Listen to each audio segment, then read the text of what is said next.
산상수훈을 통해서 예수님은 거듭 말씀하고 계십니다. 심령이 가난한 자라도 복이 있다. 하나님의 나라를 그들에게 주시기 때문에 심령이 가난한 것은 문제가 되지 않는다라고 하는 말씀을 믿을 때에 우리는 정말 복 받은 사람들이 되는 것이고요, 애통하는 사람들이라도 복이 있다. 왜냐하면 슬픈 일이 없어진 것은 아니지만 슬퍼하는 자들에게 주님이 위로하시면서 우리와 함께 계시니 주님의 위로를 받는 축복은 확실히 받은 것이 아닙니까? 그래서 애통하는 자라도 주님의 위로를 받는 축복이 있다는 사실을 잊지 말고 기억하는 것이 믿음의 사람들의 인생이라고 저는 믿습니다. 오늘 말씀해 보시면 예수님께서 의에 줄이고 목마른 사람들도 복이 있다라고 말씀하시면서 이 세상의 불의함 때문에 우리의 마음이 속상하고 의롭지 못한 것들을 바라보거나 우리가 직접 당하면서 받는 괴로움 가운데 주님이 보상해 주시고 위로해 주시고 갚아 주시기 때문에 의에 목마르고 배고픈 자들이 배부르게 되는 축복을 받게 될 것이다 라고 하는 약속의 말씀도 믿음으로 받으시게 되기를 부탁합니다. 오늘 말씀 첫 번째로, 의에 굶주린 자들이 어떻게 해서 복이 있게 되겠습니까? 하나님의 공의에 관한 간절한 기대를 품은 사람들이 곧 의에 굶주린 사람들인데요, 하나님께서 이런 세상의 불의함을 보면서 안타까워하는 사람들을 어떻게 위로해 주시는지 말씀을 통해서 함께 나누기 원합니다. 먼저 이사야 49장 7절 말씀에 보니까 이스라엘의 구속자이시고 이스라엘의 거룩하신 분이신 여호와께서 사람에게 멸시를 당하는 자, 백성에게 미움을 받는 자, 관원들에게 종이 된 자들에게 이와 같이 말씀하시되 왕들이 보고 일어서며 고관들이 경배하리니 이는 거룩하신 분이신 신실하신 여호와께서 너를 택하였기 때문이다 라고 그렇게 말씀하고 있습니다. 사랑하는 성도 여러분, 우리가 어떤 때에 의에 줄이고 목마른 자가 되겠습니까? 여기 말씀에 있는 것처럼 멸시를 당하게 될 때에 우리가 의에 굶주린 자가 됩니다. 백성들에게 미움을 받게 될 때에 하나님의 의가 나타났으면 좋겠다 하는 사모함이 생겨나게 됩니다. 혹은 세상에 권세 있는 자들에게 사로잡혀서 종노릇하고 있을 때에 하나님의 정의가 있다면 우리가 이렇게 멸시를 당하고 섭섭한 마음을 받지 않을 텐데 왜 의로움이 없을까? 왜 우리는 의로운 공정한 대접을 받지 못할까라고 하면서 의에 줄이고 목마른 자가 되지 않겠습니까? 그런데 그러한 우리들을 하나님께서 어떻게 해주셨다고 말씀에 나와 있습니까? 이사야 49장 보시면요, 신실하신 여호와께서 너를 택하였기 때문에, 하나님께서 우리를 택하여 주시면 우리가 멸시를 당하는 자였고 미움을 받는 자였고 종이 된 자였지만 오히려 하나님의 택하심을 받았다는 그 사실 때문에 왕들이 우리를 보고 일어날 것이라고 했고요, 고관들이 오히려 엎드려서 경배하게 될 것이라고 하나님께서 약속해 주시고 있는 것입니다. 놀랍지 않습니까? 사랑하는 성도 여러분, 우리는 의에 줄이고 목마른 자였으나 하나님의 택하심을 받았다는 것은 하나님의 나라 백성이 되었다는 것이고 하나님께서 우리를 이렇게 세워주신다는 것이기 때문에 왕들이 오히려 우리에게 일어서고 경의를 표하고 고관들이 경배하는 그런 하나님의 위로와 보상과 상급을 반드시 받으시게 될 것을 믿으시기 바랍니다. 이 땅 위에 살아가는 많은 사람들 가운데 불의함으로 고통받는 사람들은 사실 너무나 많이 있습니다. 과연 우리 시대에 어떤 사람들이 의에 줄이고 목마른 사람들일까 한번 생각해 보시기 바랍니다. 저는 요즘 한국 뉴스를 보면서 너무나 자주 어린아이들이 학대받는 그런 사건들이 보도될 때마다 참 마음이 아픕니다. 가장 추운 영하 10몇 도의 엄동설안에 내복 차림의 어린아이가 집 밖에 나와서 방황하다가 배가 고파서 편의점에 가서 먹을 것을 달라고 그런 도움을 요청하는 그런 장면이 카메라에 찍혀서 우리 눈에까지 보이는 경우가 있습니다. 태어난 지 2달밖에 안 된 정말 핏덩이 같은 갓난아이가 땅바닥에 내동댕이 쳐져서 죽은 채로 발견되는 일들이 한두 번이 아니고 연거푸 보도되고 있습니다. 또 친부모에게 버림을 받은 것도 불쌍한데 양부모에게 입양되어서 거기서 학대를 받고 거기서 뼈가 부러지고 양부모에게 맞아서 내장 기관이 다 파열되어서 생명까지 잃어버리는 기가 막힌 일들이 벌어지고 있습니다. 부모와 어른들이 보호해주지 않는다면 스스로 자기 생명을 지킬 수 없는 연약한 어린 아이들에게 어떻게 어른들이, 그리고 부모라고 하는 사람들이 이런 행동을 할 수 있을까라고 하는 것을 생각하면 이 세상의 불의함이 정말 끔찍한 수준에 이르렀다라고 하는 것을 느끼지 않을 수가 없고요.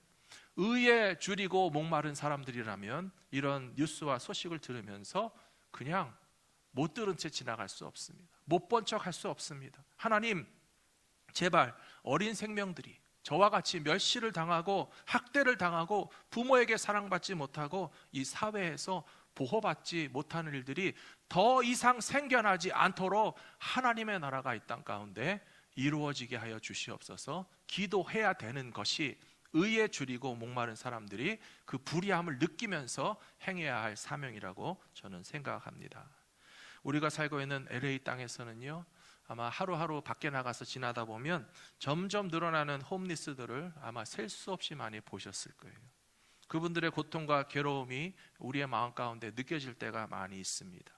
물론 어제 오늘의 일도 아니고 너무나 흔하게 자주 사방에서 볼 수 있는 홈리스들의 모습이기 때문에 이제는 좀 우리 마음이 너무 익숙해지고 그러려니 할 만도 하지만, 그러나 요즘같이 춥고 또 전염병이 창궐해서 온 세상을 휩쓸고 있는 위험한 때에 길거리에서 비위생적인 환경 가운데 살아가는 사람들을 바라볼 때 마음이 더 아프지 않습니까? 인간의 존엄성을 보장받지 못하는 환경 속에서 살아가고 누구나 다 넉넉하게 있는 마스크조차도 없이 살아가는 사람들을 볼 때에 불쌍히 여기는 마음이 생겨나는 것이 의에 줄이고 목마른 사람들의 마음에 느껴져야 할 하나님의 공의를 바라는 그런 상황이라고 하는 사실을 기억하면서 하나님께서 저들을 불쌍히 여겨주시고 이 미국이 미국되는 것은 하나님의 나라가 이루어지는 것밖에 없다라고 하는 사실을 기억하며 기도하며 함께 협력하실 수 있는 저와 여러분들이 되시기를 부탁합니다. 우리는 이 세상에서 정권이 바뀌고 지도자가 바뀌면 더 나은 세상이 될 거라고 언제나 기대합니다. 저도 그런 기대를 항상 가집니다.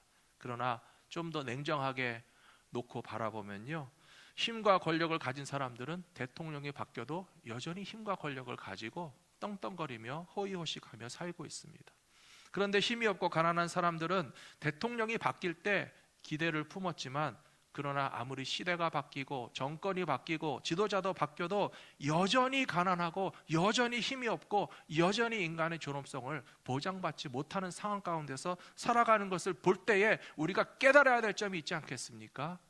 그것은 지도자만 바뀌는 것이 아니라 하나님이 다스리시는 나라가 반드시 되어야 한다는 사실을 더 간절하게 느끼면서 하나님이 이 땅의 백성들을 불쌍히 여겨주시기를 위하여서 기도하는 것이 바로 의에 줄이고 목마른 사람들이 감당해야 할 믿음의 사명이라고 저는 믿습니다. 예수님께서도 그 시대의 백성들을 바라보시면서 목자 없는 양과 같이 유리방황하는 백성들을 불쌍히 여기셨다라고 말씀하고 있어요. 그 사실은 무엇인가 하면 예수님도 의에 줄이고 목마른 자의 심정을 이해하셨다라고 하는 뜻이고요, 하나님의 나라가 이루어지는 것만이 이 땅의 백성들에게 위로와 소망을 찾게 되고 하나님의 정의와 공평이 실현되는 길이다라는 사실을 주님도 잘 아셨다라고 하는 것이죠. 그래서 예수님께서 뭐라고 선포하셨습니까? 하나님의 나라가 가까이 왔다. 세상의 왕이 바뀌는 것을 의미하지 않습니다. 로마 제국의 압제에서 벗어나는 것만 의미하지 않습니다. 예수님께서는 말씀하시기를 세상 지도자들이 바뀌고 세상 나라가 바뀌는 것을 말하지 않고 하나님의 나라가 가까이 왔으니 회개하고 복음을 믿어라 하시더라 하신 예수님의 말씀의 선포 가운데는 의에 줄이고 목마른 자들이 배부르게 되는 나라가 바로 하나님의 나라라고 하는 사실을 주님의 말씀을 통해서도 선포하고 계시다고 저는 믿습니다.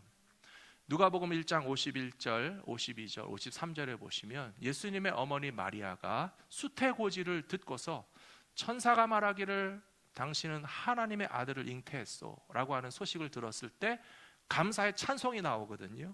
근데 그 감사 찬송의 내용이 좀 가만히 생각해 보면 참 놀랍습니다. 한번 보시겠습니까? 51절에 보시면 그의 팔로 힘을 보이사 마음의 생각이 교만한 자들을 흩으셨고 권세 있는 자를 그 위에 내리치셨으며 비천한 자를 높이셨고 줄이는 자를 좋은 것으로 배불리셨으며 부자는 빈손으로 보내셨도다. 저는 크리스마스 때 이 예수님의 어머니 마리아의 찬송을 읽을 때마다 참 놀라운 분이다 라고 하는 생각이 듭니다. 만일에 그냥 한 여성으로서 이스라엘 백성 중에 수많은 여자들이 있고 그 중에서 아직 결혼하지 않고 아기를 낳아보지 않은 처녀의 몸을 가진 사람들도 많이 있는데 하나님이 왜 하필이면 아무것도 아닌 존재인 나를 택하시고 하나님의 아들을 잉태할 수 있는 특권을 주셨을까? 참 놀랄 수밖에 없겠죠. 감사하고 감격하겠죠. 그러면서 좀 요즘 시대로 말하면요, 나는 정말 특별해, 나는 정말 행복해, 나는 너무 놀라운 축복과 선물을 하나님께 받았어. 그 정도만 해도 그냥 그럴 수 있다고 생각합니다. 그런데 여기 고백을 보십시오. 그냥 한 여성으로서 하나님의 아들을 임신하고 출산하고 키울 수 있는 그런 정말 온 인류 역사 가운데 유일한 축복을 받은 것으로서 그냥 개인적으로 행복해하고 감사해야 하는 것이 아니고요, 어떤 의미에서 보면 굉장히 무시무시한 내용으로 하나님 앞에 찬송하고 있거든요. 하나님께서 팔로 힘을 보이사 마음의 생각이 교만한 자들을 흩으시기 위해서 메시아를 이 땅에 보내주셨구나. 그런 하나님의 아들을 내가 임신하고 출산해서 기를 수 있는 특권을 주셨구나. 나를 통해서 태어나는 하나님의 아들은 권세 있는 자들은 그 위에서 내려치실 것이고 비천한 자들은 높이실 것이고 굶주린 자들에게는 좋은 곳으로 먹이시는 하나님의 역사가 나에게 주신 아들을 통해서 이루어질 것이고 부자들은 오히려 빈손으로 보내실 그런 하나님의 나라가 이루어질 것을 바라보는 그 믿음이 있었다라고 하는 것은 무엇을 의미하겠습니까? 예수님의 어머니 마리아는 의에 줄이고 목마른 것을 아는 사람이었다는 것이, 하나님의 공의가 필요하다는 사실을 누구보다도 절실하게 느끼고 있었기 때문에 이제 됐다, 하나님의 아들을 내 몸에 주셨고 내가 하나님의 아들을 낳아서 키우면 하나님이 이렇게 해주시겠지, 하나님의 공의가 이루어지게 해주시겠지, 의롭지 못하여서 고난당하는 사람들에게 위로와 보상을 주시겠지 라고 하는 사실을 바라보면서 정말 소망 중에 즐거워하고 감사했던 것처럼 우리 모두가 지금 이 시대에 하나님의 공의가 이루어지기를 간절히 소원한다면 그 소원에 주시는 약속이 이루어지게 될 것이라고 저는 믿습니다. 두 번째로 의에 굶주린 자들이 복이 있는 이유는 하나님께서 친히 공의를 이루어 주시기 때문에 의에 줄이고 목마르지만 우리는 만족하게 될 것이다 라고 하는 말씀입니다. 이사야 49장 8절에 보시면 여호와께서 이같이 이르시되 은혜의 때에 내가 네게 응답하였고 구원의 날에 내가 너를 도왔도다. 내가 장차 너를 보호하여 너를 백성의 언약으로 삼으며 나라를 일으켜 그들에게 그 황무하였던 땅을 기업으로 상속하게 하리라 라고 말씀하고 계십니다. 여기 하나님의 구원에 관한 중요한 개념이 나와 있습니다. 하나님의 구원은 우리의 영혼이 구원받는 것 맞습니다. 하지만 영혼이 구원받는 것으로 끝이 아니에요. 우리의 어떤 영적인 부분에서 하나님의 구원이 이루어진 것으로서 끝난 것이 아니고 그것은 당연하고 그것이 중요한 것이지만 이 세상에 나라를 일으키시고 우리에게 땅을 주시겠다라고 하는 약속까지도 포함되는 것이 구원의 개념이라고 이해하셔야 된다는 거예요. 하나님께서 모세 시대에 이스라엘 백성들을 애굽에서 건져주셨죠.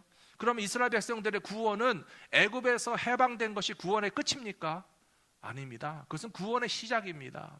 바로 왕의 권세로부터 자유함을 얻고 애굽 땅에서 종살이하다가 나오게 된 것이 하나님의 구원이지만, 그러나 하나님의 구원의 완성은 무엇인가 하면 광야를 통과해서 약속의 땅에 들어가서 가나안 땅을 유업으로 받는 것까지 이루어지는 것이 하나님의 모든 구원의 계획에 다 포함되어 있었던 것처럼, 여기 이사야 49장에서도 은혜의 때에 구원의 날에 하나님께서 우리를 도와주시고 보호하여 주시고 백성의 언약으로 삼으시며 나라를 일으키시고 그들에게는 황폐한 땅을 기업으로 주셔서 대대로 물려받을 수 있는 그런 축복을 누리게 하겠다고 약속하고 계시지 않느냐라고 하는 것입니다.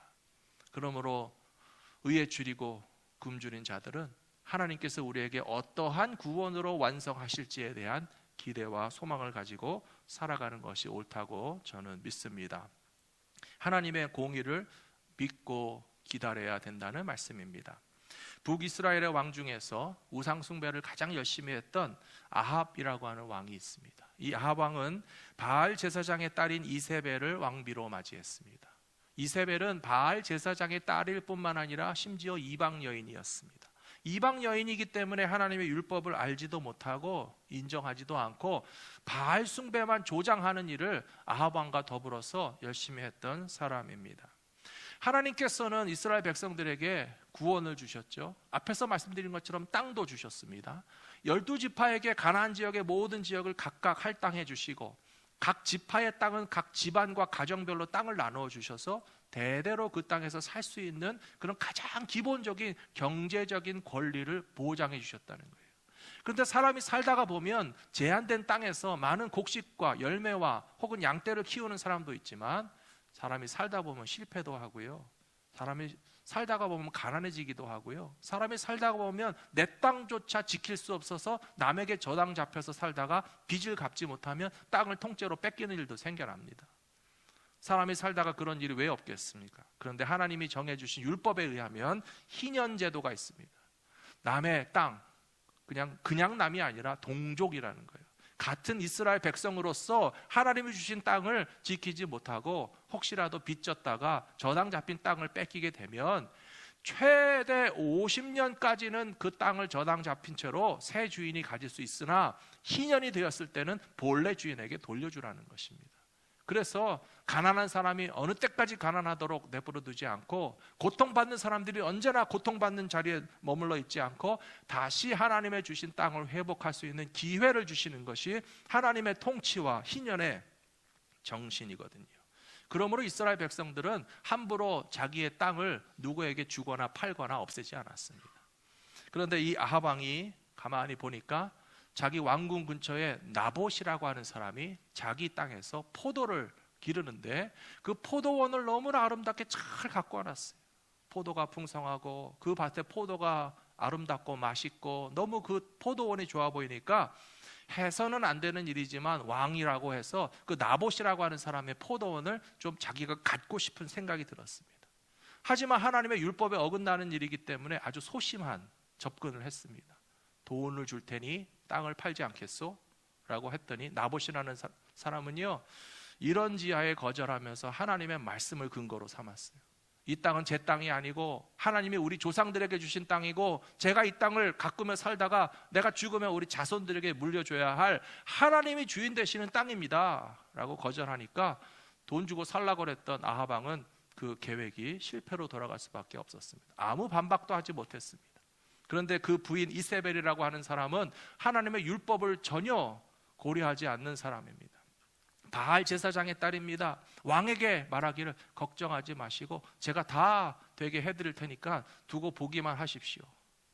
사람들에게 가짜 뉴스를 퍼뜨리게 했습니다. 나봇이라고 하는 사람은 하나님을 모독하고 왕에게 모독하는 언행을 했던 사람이다라고 그렇게 가짜 뉴스를 퍼뜨리자 그 가짜 뉴스를 듣고 믿는 사람들이 돌을 던져서 나봇을 죽였습니다.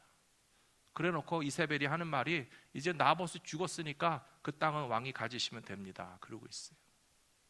과연 이것이 의로운 일이겠습니까? 악하고 불의한 일이죠. 그리고 하나님께서는 이렇게 불의한 방법으로 남의 땅을 빼앗은 것을 그대로 두고 보시겠습니까? 그렇지 않습니다. 하나님께서 선지자를 보내셨습니다. 아합 왕에게 엄중하게 경고했습니다.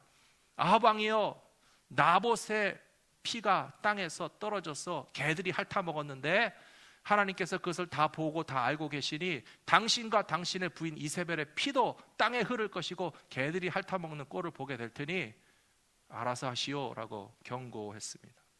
아합은 하나님의 말씀을 알았기 때문에 두려워하고 회개하고 그것이 이루어질 수 없는 일이라고 하는 사실을 인정했지만요, 사랑하는 성도 여러분, 여기서 우리에게 알려주시는 것이 무엇이겠습니까? 이 세상의 불의한 일들의 원인은 인간의 헛된 욕심에 있습니다.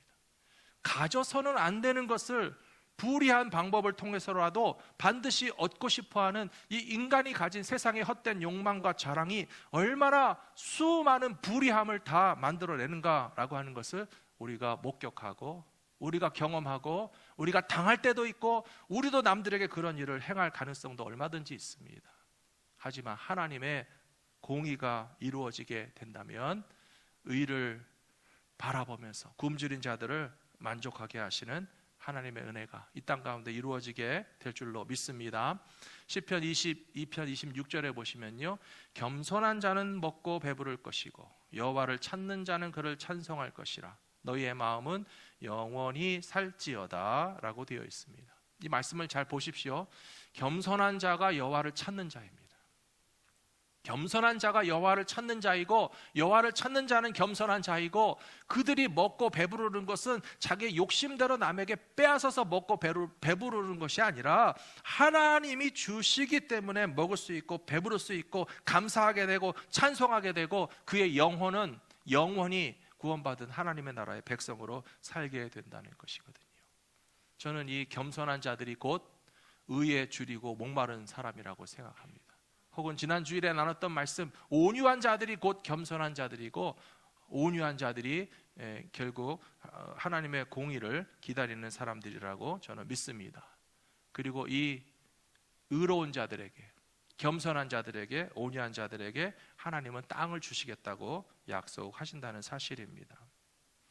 겸손한 사람들의 특징은 그냥 마음이 겸손해서가 아니고요, 나의 보호자, 나의 공급자, 나의 위로자, 우리의 억울함을 풀어주시는 분은 하나님이시라는 사실을 믿는 사람들은 겸손한 삶을 살아가게 된다고 저는 믿습니다.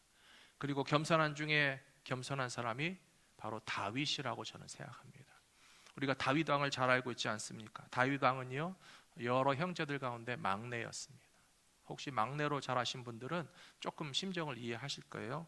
형들과 누나들한테 맨날 밀리고 좋은 것도 먼저 가져가고 목소리도 더 크고 어렸을 때는 그냥 시키는 심부름이나 하면서 집안에서 늘 밀리는 입장에 있던 막내들의 입장에서는 그냥 저절로 몸에 배인 어떤 겸손이라고 하는 것이 무엇인지 좀 이해하실 거예요.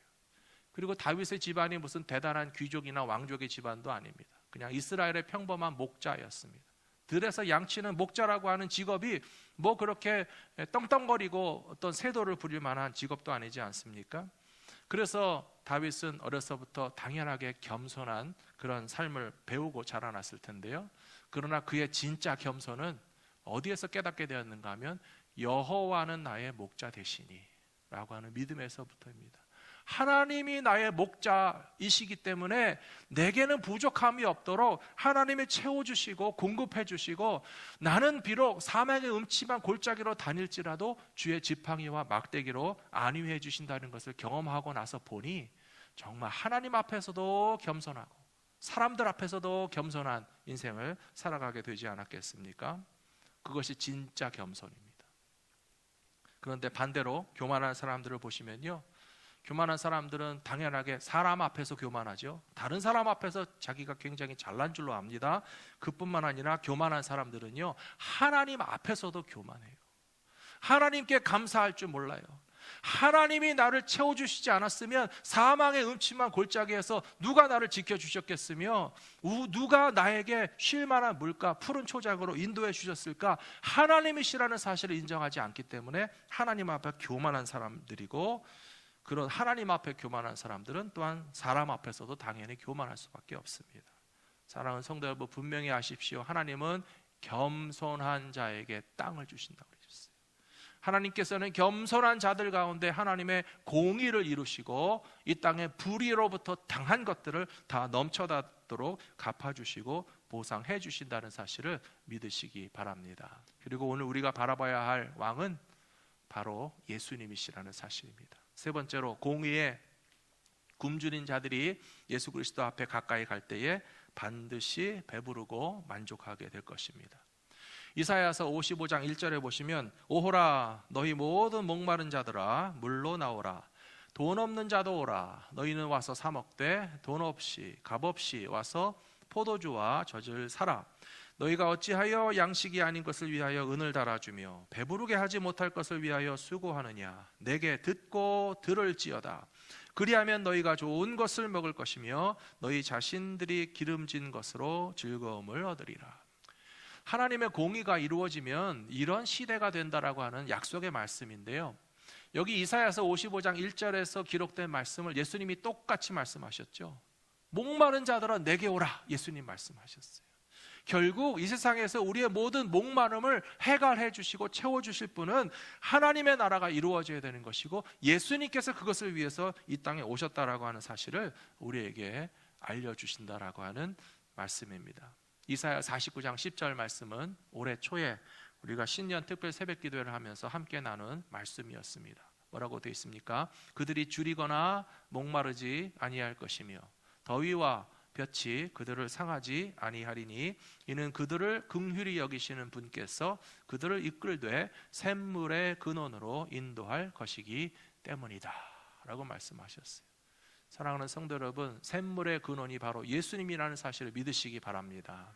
이 세상에 아무리 뜨겁고 더워서 햇빛이 내려쬐고 마실 물이 없는 것 같아 보여도 이 세상에 불의함이 너무나 많이 있고 가난한 사람들과 이민자들과 어떤 소수자들이 핍박을 받고 고통을 받는 일들이 너무 많이 있어 보이지만, 그러나 우리가 언제까지 목마르게 살아가지 않을 이유가 있다면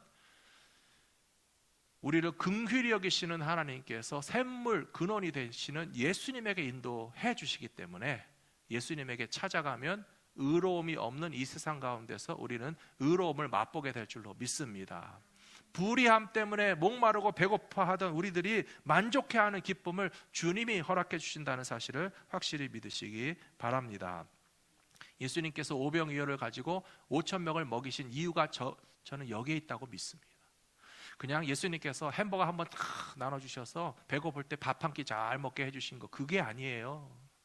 예수님은 왜 5천 명이나 되는 의에 줄이고 목마른 심령이 가난한 사람들에게 겨우 오병이어를 가지고 그들을 다 먹여주시는 놀라운 기적의 역사를 보여주셨겠습니까?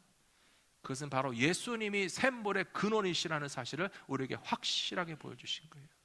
보아라, 값 없어도, 돈 없어도, 공로 없어도, 많은 재물을 이 땅 가운데 쌓아놓지 않았어도, 세상의 어떤 권력을 가지고 호통치는 높은 자리에 있지 않아도 하나님의 나라가 이루어진다면 이와 같이 의에 줄이고 목마른 자들이 부족함이 없이 먹을 수 있는 기쁨을 주실 것이다 라고 하는 것을 맛보여 주시고, 눈먼 자를 보게 하시고 걷지 못하는 자들을 걷게 하신 예수님께서 우리에게 바라보게 하시는 것은 바로 하나님의 나라를 누리며 살 수 있도록 초청해 주시는 그런 사건이었다는 사실을 기억하시는 저와 여러분들이 되시기를 부탁합니다.